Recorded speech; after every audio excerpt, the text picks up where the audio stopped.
Hello everyone.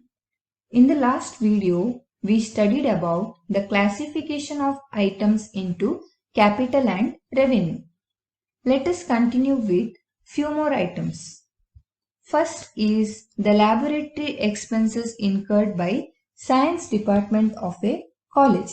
What is this laboratory expenses? Laboratory expenses is the expenses incurred in purchasing items needed for conducting experiments. For example, chemicals, candles, coil, etc. It is regularly incurred by the organization. Therefore, we have to treat it as revenue expenditure.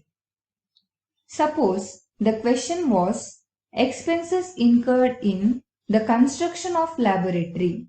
Construction of laboratory is nothing but construction of building, asset. Then we have to treat it as capital expenditure. Next, honorarium paid to a surgeon by a hospital. Honorarium. Honorarium is the amount paid to the doctor for a surgery. So it is incurred regularly by the hospital.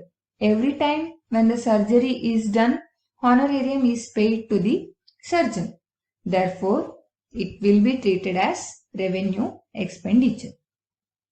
Next, installation charges of a new machinery. So it is given new machinery. According to cost concept, installation charges is included in the cost of the asset. Purchase of asset is capital expenditure. Therefore, installation charges is also considered as a capital expenditure. Next, cost of construction of pavilion incurred by a sports club. So what is this pavilion?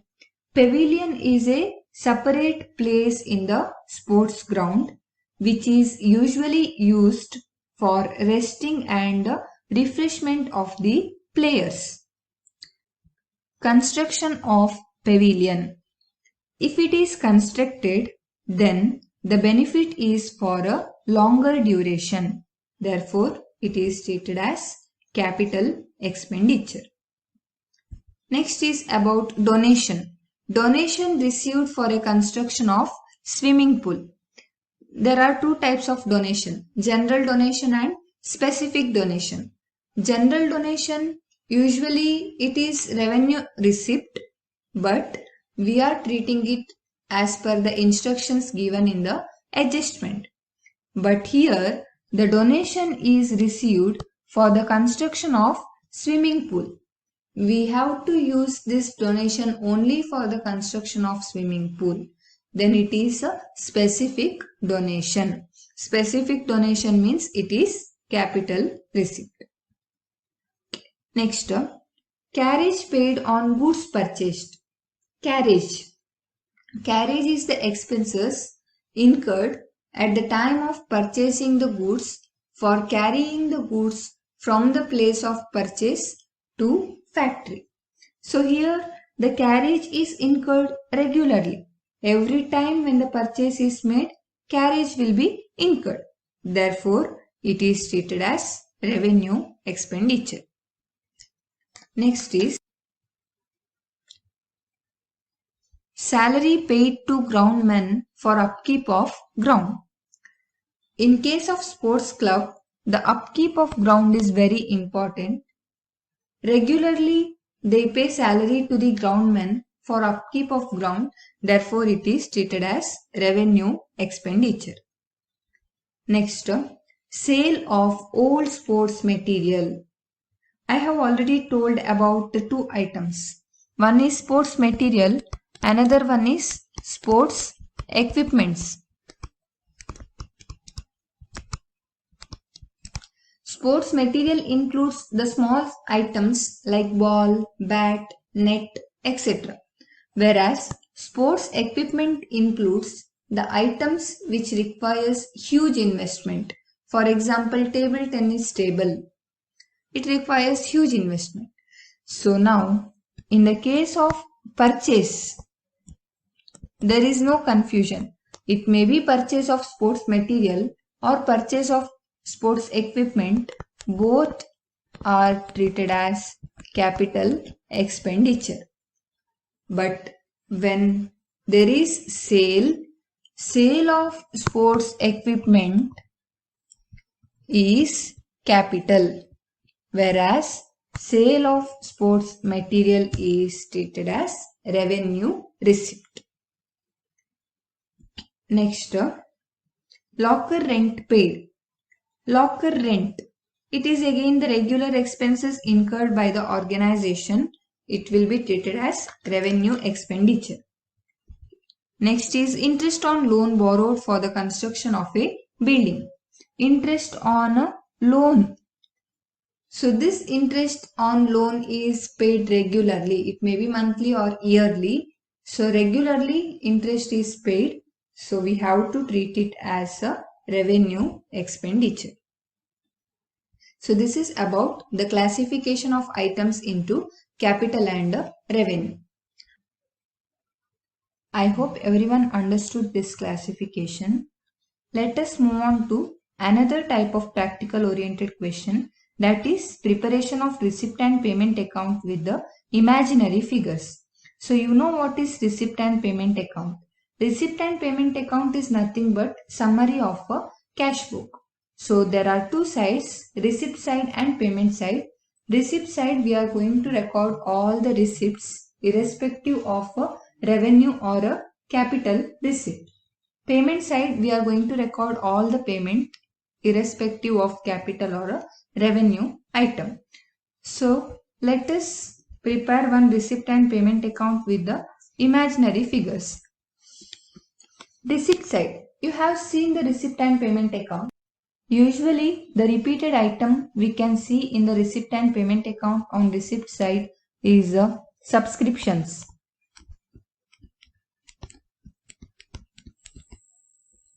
So let us take it as 1 lakh. Also we can see donations. Let us take it as 20,000. One more receipt, that is interest on investment. Any item you can take, say 10,000. Okay, coming to payment side, the most repeated item is rent, salary,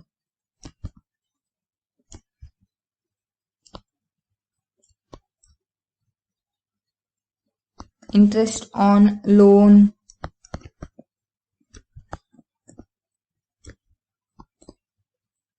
okay, 6 item enough. So now closing the receipt and payment account, we have to compare the total both the side. Receipt side total is more, that is 1,30,000. Payment side total is 60,000. So here we get 70,000 balance. This is closing balance. We have to show it as balance carried down. It is nothing but closing cash in hand. So like this you can prepare the imaginary receipt and payment account with imaginary items and imaginary amount. Let us recall the topics covered under this chapter. First we studied about the meaning, examples and features of not-for-profit organization. Then we studied about the preparation of final account of not-for-profit organization. There are 3 statements, that is receipt and payment account, income and expenditure account and balance sheet. Next we studied about the meaning, features and preparation of receipt and payment account. After that we studied the meaning, features and preparation of income and expenditure account. Then we compared 2 statements, that is we studied the differences between receipt and payment account and income and expenditure account. After that the meaning and preparation of balance sheet. Then the treatment of subscription, how to treat the subscription in income and expenditure account. Also about the treatment of special fund, expenses or income related to special fund and few other peculiar items under final account of not-for-profit organization. I hope all the concepts are clear. So now we will discuss the question pattern for examination from this chapter. 1 mark and 2 mark question, you should prepare the theory part. 12 mark questions, you have two types. One is the preparation of income and expenditure account and closing balance sheet when opening balance sheet is given. Another possibility is preparation of income and expenditure account and closing balance sheet when opening balance sheet is not given. Next, about practical oriented questions.